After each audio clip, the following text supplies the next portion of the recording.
बुंदेलखंड। नमस्कार, स्वागत है आपका। शुरुआत करते हैं बड़ी खबर के साथ। थोड़ी देर में बीजेपी विधानमंडल दल की बैठक होगी। सीएम आवास पर यह बैठक शुरू होगी। विधानमंडल दल की बैठक बुलाई गई है। शाम 6 बजे एनडीए विधानमंडल दल की बैठक बुलाई गई है। कल से शुरू हो रहे विधानसभा सत्र पर चर्चा होगी। बैठक में सत्र के दौरान रणनीति पर चर्चा की जाएगी। ये बड़ी खबर हम आपको बता रहे हैं। आपसे थोड़ी देर बाद विधानमंडल दल की बैठक को लेकर अपडेट ये सामने आया है कि शाम 6 बजे एनडीए विधानमंडल दल की बैठक बुलाई गई है। उससे पहले बीजेपी विधानमंडल दल की बैठक शुरू होने वाली है। सीएम आवास पर थोड़ी देर में बैठक शुरू हो जाएगी, जिसमें सत्र शुरू होने से पहले तमाम मुद्दों पर चर्चा की जानी है कि कैसे सत्र को सुचारू रूप से चलाया जाए। कल से इस सत्र की शुरुआत हो रही है।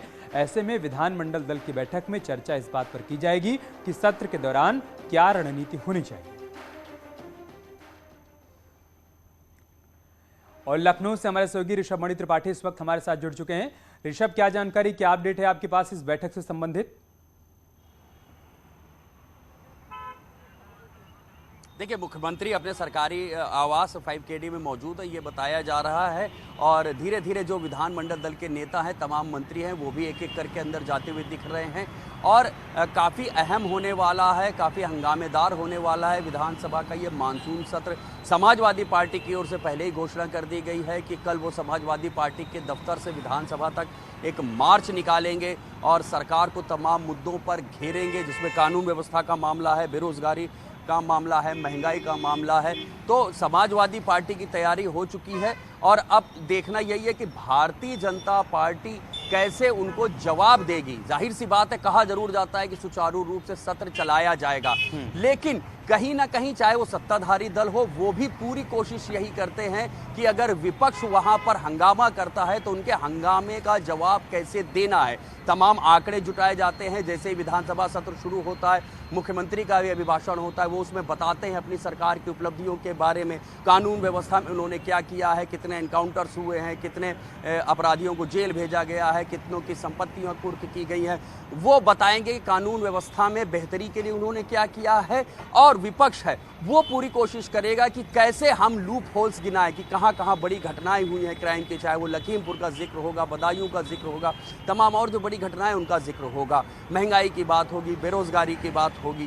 कैसे जवाब देना है विपक्षियों को सत्र के अंदर, इसकी तैयारी चल रही है। इसका पूरा खाका खींचा जा रहा है। अमित, बहुत दिलचस्प होने जा रहा है इस बार का सत्र ऋषभ, क्योंकि इससे पहले अखिलेश यादव की तरफ से विधानसभा स्पीकर को एक लेटर भी लिखा गया कि शिवपाल यादव को अग्रिम पंक्ति में जगह दी जाए। इसके अलावा ये भी देखना दिलचस्प होगा कि इस बार ओम प्रकाश राजभर का क्या स्टैंड रहता है, क्योंकि जिस तरीके की तनातनी चल रही है ओम प्रकाश राजभर और अखिलेश यादव के बीच में, वो ये कह रहे हैं कि हमारी पार्टी को तोड़ने की कोशिश की जा रही है।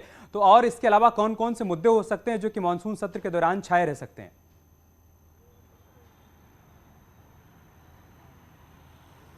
देखिए, जो हमारी जानकारी है उसके मुताबिक सरकार सप्लीमेंट्री बजट ला रही है। जो विकास की नई नई योजनाएं हैं, जो बजट में तमाम उन्होंने जो प्रावधान किए हैं और जो खर्च करना है, वो सप्लीमेंट्री बजट लाएंगे।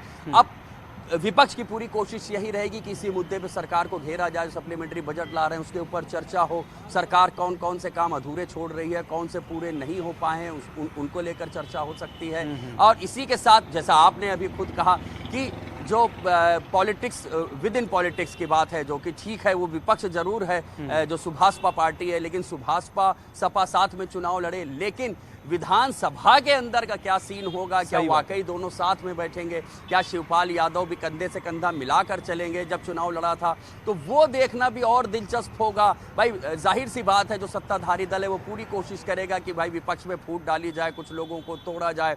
अगर उनके अंदर कोई असंतोष है तो उस असंतोष को बढ़ाया जाए, विपक्ष से उनको दूर किया जाए। ये उनकी स्ट्रेटजी होगी, वो उस पर कैसे। ठीक है ऋषभ, बहुत शुक्रिया आपका हमारे साथ जुड़ने के लिए और तमाम जानकारी हम तक पहुंचाने के लिए।